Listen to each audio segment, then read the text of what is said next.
자, 우리가 이제 드디어 본격적으로 NCS 관련된 내용을 한번 시작해 보도록 하겠습니다. 그래서 이제 NCS의 원리 강좌 중에서 자, 오늘은요, 일단 그 NCS에 관련 내용을 한번 같이 보도록 할게요. NCS의 전반적인 내용을 같이 보도록 할 텐데, 이 NCS라고 하는 건 내가 지난 시간에 잠깐 말씀드렸듯이, 이 NCS는 흔히 말하는 정부가 말한 역량 체계일 뿐이지, 실제 우리가 그 공기업 취업하기 위해서 공부하는 NCS라고 말하는 그 시험의 이름은 공식 명칭은 직업기초능력이라고 할 수가 있어요. 근데 이런 직업기초능력 관련된 필기시험, NCS 인성검사 그 체계 한번 같이 잡아보려고 하는 거야. 체계. 뭘 말하냐면은 이걸 말하려고 하는 건데, 자, 우리가 일단 몸, 체력을 측정하는 것이 아니라 머리를 측정하는 모든 시험을 다 합쳐서 심리검사라고 얘기하거든요. 심리검사.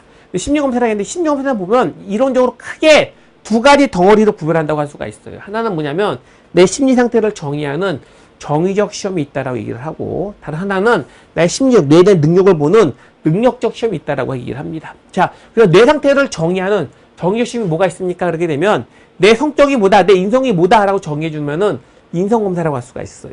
아, 나는 흥미가 어디에 있어 라고 정의해주면 흥미검사라고 말할 수가 있고, 나는 진로가 뭐에 맞아 라고 정의해주면 진로검사라고 할 수가 있습니다. 이런 것처럼 내 상태를 정의하는 모든 시험을 다 합쳐서 정의적 시험이라고 얘기를 하고, 그 다음에 능력적 시험이라는 건 뭐냐면, 능력적 시험은 우리가 알고 있는 뇌에 대한 능력, 똑똑하다, 똑똑하지 않다를 측정하는 가장 대표적 시험은, 우리가 알고 있는 시험은 지능검사이죠. 지능검사. 지능검사는 뇌에 대한 전반적인 능력을 다 보는 시험입니다. 근데 우리가 흔히 말하는 적성검사라고 하는 건 뭐냐면, 뇌에 대한 전반 능력을 다 보는 것이 아니라 그 중에 특정한 목적에 의해서 특정 부위만 딱 측정하게 되면 그걸 적성검사라고 얘기를 해요. 그래서 대학 입학 때 보는 적성검사가 있죠. 이게 전공 적성검사라고 얘기하는데, 그거는 전공에 대한 능력이 있는가 없는가를 보는 시험이 전공 적성검사라고 할 수가 있고, 흔히들 이제 행시 외시 아이들이 공부하는 시험 중에 1차 시험 중에 PSAT라고 있죠. 그 PSAT가 PS가 퍼블릭 서비스죠. AT가 애프티튜드 테스트 적성검사입니다. 그럼 그거는 공직에 대한 능력이 있나 없나를 보는 적성검사를 할 수 있다고 하는 겁니다. 그 다음에 취업 때 보는 적성검사는 직무 적성검사라 얘기를 해서, 그거는 직무에 대한 능력이 있나 없나를 보는 시험이라 할 수가 있거든요. 근데 우리가 공기업 때 보는, 필기 때 보는 NCS는 이 적성검사부터 온 시험이라고 할 수가 있습니다. 그러니까 적성의 특징을 그대로 다 가지고 있어요. 가지고 있습니다. 그래서 공기업에서 보는 시험의 적성검사를 직업기초 능력 적성검사다라고 말할 수가 있다라고 하는 겁니다. 그래서 이제 우리가 흔히들 취업을 볼 때는 두 가지 시험을 보는 겁니다. 뭐냐면 정의적 시험에 해당되는 인성검사와 능력적 시험에 해당되는 NCS 시험, 두 가지를 보는 것이 우리가 보통 공기업 때 보는 필기의 두 가지라고 할 수가 있어요. 전공을 제외하면. 그런데 이 두 가지 시험을 잘 봐봐. 잘 보면 인성과 이 NCS는 전혀 다른 두 가지잖아. 왜죠?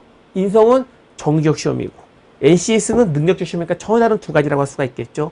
두 가지는 전혀 다르기 때문에 체계도 달라요. 체계도 다르고 모든 것이 다릅니다. 뭘 말하고 싶으냐면, 이런 인성검사, 이런 정의적 시험의 인성검사는 뇌 상태를 정의하는 시험이기 때문에 정답이라는 게 있지가 않아요. 누가 외향적이다, 내향적이다 라고 썼을 때 외향적인 게 정답 맞고요, 내향적이 틀려요. 그렇게 맞다 틀리다는 개념이 없다라는 거죠. 그냥 외향적, 내향적인 건 맞다 틀리다가 아니라 그냥 서로 다르다는 일뿐이라는 겁니다. 그러니까 정답 맞다 틀리다가 없다라고 할 수가 있는데, 그런데 이런 능력적 시험에는 NCS는 맞다 틀리다가 있어요. 1, 2, 3, 4, 5번 중에 1번이 정답이면 1번만 맞고 나머지는 틀리게 된다는 거죠. 그것처럼 정답이 있는 시험이 바로 NCS라고 할 수가 있고, 또 하나 인성검사는 시간이 부족하지가 않아요. 대부분 시간이 남아요. 근데 항상 NCS 시험은 시간이 부족하죠. 왜 그러냐? NCS는 능력 측정하잖아요. 능력적 시험이죠. 능력 측정하는 시험인데 문제를 맞히는 것도 능력으로 보지만 짧은 시간에 많은 문제를 푸는 것도 능력으로 봐요. 그래서 항상 NCS 설계할 때는 기본 원칙이 뭐냐면, 전체 문항을 다 풀 수 있는 충분한 시간을 주는 것이 원칙이 아니라 합격한 학생을 기준으로 해서 전체 문항 중에 70%의 문제를 푸는 시간만 주는 것이 원칙인 것이 바로 NCS의 특징이라고 할 수가 있다라고 하는 겁니다. 그래서 전혀 다른 시험이기 때문에 접근 방법이 모든 게 다르다라는 전제로 접근하셔야 되는데, 단 학생들 중에서 아무리 NCS를 공부해도 성적이 오르지 않아요. NCS는 원래 머리 좋은 애들이 합격하는 그런 시험이에요 라고 말하는 학생들이 있잖아. 그게 어느 정도는 맞아. 왜 그러냐면 이 NCS는 결국 지능검사, IQ 검사부터 오는 거기 때문에 원래 IQ가 높은 애들이 시험을 잘 봐요. 그러니까 여러분 선배 주위 친구들 중에서 나는 모의고사 한번 풀었는데 합격했네, 그런 애들이 있잖아. 원래 IQ가 높은 사람들, 지능지수가 높은 애들은 그래요. 근데 일반적인 IQ를 가지고 살짝 높은 애들 같은 경우에는 공부해야 된다라는 거죠. 왜? 이런 능력적 시험은 기본적으로 공부하면 성적이 오르거든요. 그러니까 내가 최대한 올릴 수만큼 올려서 시험을 봐야지 합격할 수 있는 시험이 바로 이와 같은 NCS 지역기초 능력이다라는 정도는 여러분들이 알아두시면 좋을 것 같습니다. 그래서 이제 우리가 강의하는 그 NCS의 원리 강의는 이 NCS에 관련된 전반적인 내용인데 일단 이 내용을 보기 전에 우리가 NCS 체계부터 한번 잡아보도록 할게요. 체계. 자, NCS는 정부가 총 10개 영역으로 나눠놨습니다. 그 10개 영역이 뭐냐면 의사소통, 수리, 문제해결, 대인관계, 자기개발, 자원관리, 기술능력, 정보능력, 조직이해, 직업윤리에서 총 10개 영역으로 나눠놨어요.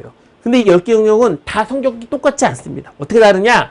먼저 질 위에 있는 흔히 의수문이라고 하는 의사소통, 수리, 문제해결 요 3개 파트는 핵심 파트, 핵심 파트라고 할 수가 있고 나머지에 해당되는 이 7개 파트는 선택 파트라고 할 수가 있어요. 뭘 말하고 싶어? 이걸 말하려고 하거든요. 거의 모든 기업이 핵심 파트는 기본적으로 출제를 하는 거죠. 출제를 하고 선택 파트 중에서 한두 개를 뭘 추가로 선택할까를 결정한다고 하는 겁니다. 근데 최근의 문제 흐름은 뭐냐면 최근은 핵심 파트만 출제하는 것이 흐름이죠. 다시 출제를 하지는 않습니다. 근데 출제하더라도 되게 다 출제하지 않고 선택 파트는 대부분 한두 개 정도만 골라서 출제하는 것이 최근의 흐름이다 정도 여러분들이 알아두시면 될 것 같아요. 그런데 이걸 약간 원리적으로 보게 되면 말이죠. 질 앞에 있는 의수문에 해당되는 의사소통, 수리, 문제해결은 말이죠. 지적 감각 능력을 측정한다는 얘기입니다. 그 지적 능력, 뇌에 대한 능력을 측정해. 그러니까 확실히 IQ가 좋은 애들이 유리하다고 하는 거죠. 근데 나머지 파트 관련된 부분은 말이죠. 이건 뭔가 IQ를 측정한다 그런다기보다는 일단 모듈형 문제라고 해서 암기성 측정합니다. 그러니까 정부가 제출한 모듈을 잘 외우면 잘 볼 수가 있는 거예요. 때로는 이렇게 이제 NCS로 보지 않고 인성검사로 보기도 하죠. 인성으로 측정하기도 합니다. 근데 아무튼 인성으로 측정을 하거나 아니면 모듈을 잘 암기하는 데를 점수가 잘 나오게 하거나 파트가 나머지 파트라고 하는 거예요. 근데 요 두 개로 보게 되면 얘는 실제 뭔가 업무를 잘하는 능력이라 말할 수는 없을 거 아니야. 그러니까 업무를 잘하는 능력이라 말할 수 있는 거는 이 해당되는 3개 핵심 파트, 의사소통, 수리, 문제해결 요 3가지만 있기 때문에 보통 기업들은 요 3개 파트를 가장 중요하게 출제하는 것이 최근의 흐름이고 원리적으로도 그것이 합당하다 정도는 여러분들이 알아두시면 좋을 것 같아.